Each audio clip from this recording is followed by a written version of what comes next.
Hello dear students, welcome back to my channel physics SPC. Electromagnetic conduction का एक question. A conducting circular loop is placed in uniform AD field 0.4 tesla with its plane perpendicular to the field. Somehow the radius of the loop start expanding at a constant rate of 1 millimeter per second. The magnitude of induced EMF of the loop at an instant when the radius of the loop is 2 centimeter will be microvolt. Solution. Let कर लो कि हमारे पास एक circular loop है। ये circular loop है और इस सर्कुलर लूप का ये प्लेन हो गया और इसमें जो मैग्नेटिक फील्ड है वो प्लेन के परपेंडिकुलर है, तो मान लो कि वो प्लेन के परपेंडिकुलर आउटवर्ड डायरेक्शन में ऐसे।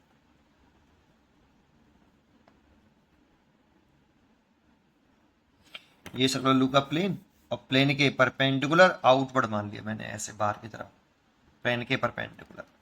तो मैग्नेटिक फील्ड ऐसे मान लिया B = 2.4 टेस्ला। अब रेडियस अगर क्या होगी, ये लूप श्रिंक एक्सपेंड करेगा, तो ये जब एक्सपेंड कर रहा होगा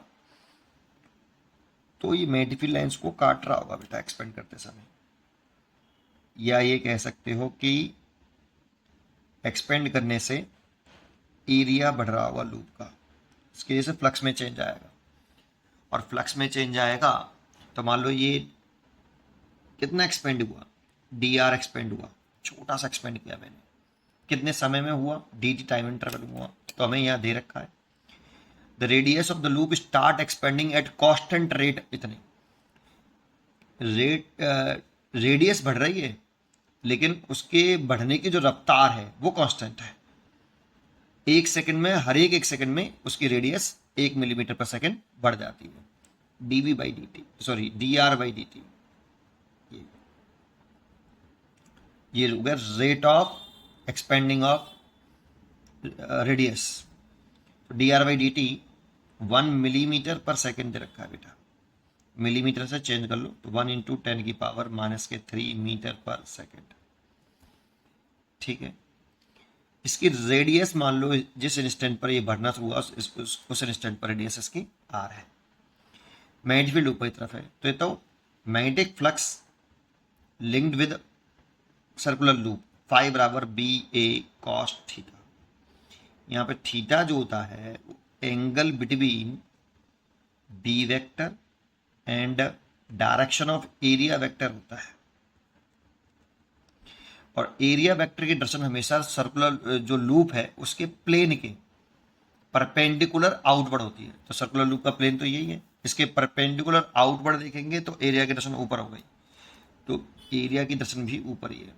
तो थीटा कितना हो गया, बी की डायरेक्शन भी ऊपर और एरिया की डायरेक्शन भी ऊपर, तो दोनों की डायरेक्शन सेम, तो उनके बीच में एंगल हो गया 0 डिग्री।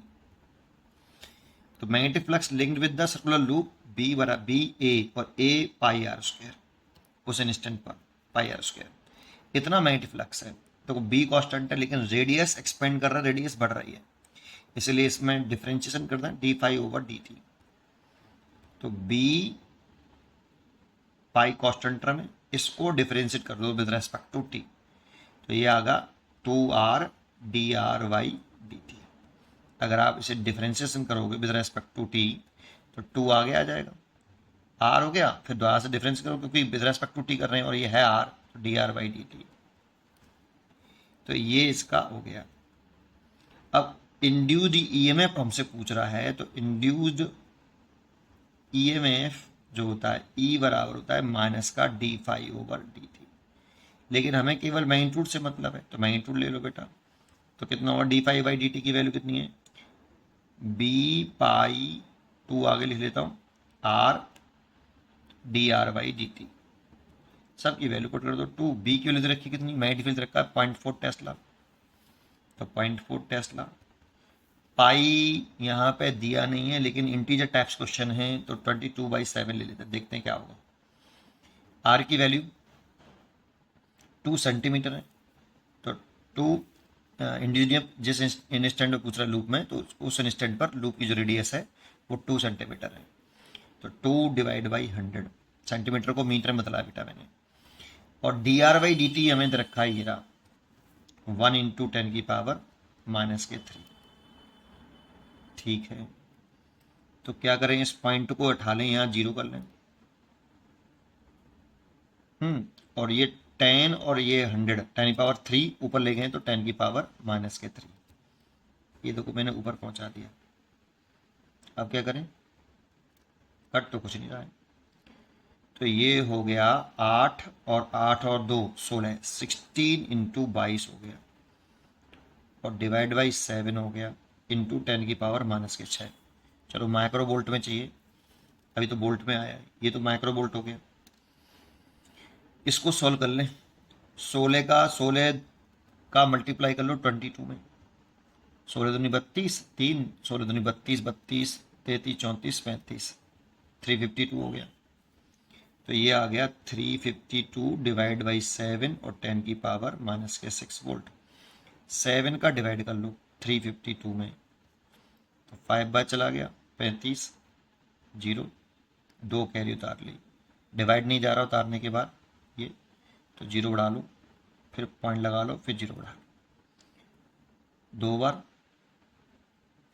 फिर बचा यहाँ पे 6, 0 उड़ाएंगे, फिर 8, 56। ये लगभग अगर राउंड ऑफ करें इसको तो 50.28 आ रहा है, और इसे माइक्रो वोल्ट। लेकिन ये इंटीजर टाइप है, इसमें 50.28 मत लिखना बेटा, हमेशा इंटीजर में लिखिए, राउंड ट्री में लिखिए। यहाँ पे थोड़ा सा गड़बड़ है बेटा, बोलना चाहिए उसे इंटीजर टाइप में राउंडिंग करके लिख दो, इंटीजर में बोलना चाहिए। तो यहाँ पे राउंड अप करें तो 50 ही करीब करीब आएगा बेटा, क्योंकि 2 है बेटा पीछे, तो 50 माइक्रो वोल्ट, 50 लिखना। Round up integer types question में हमेशा इंटीजर ही लिखने हैं। ठीक है, पढ़ते रहिए और खुश रहिए।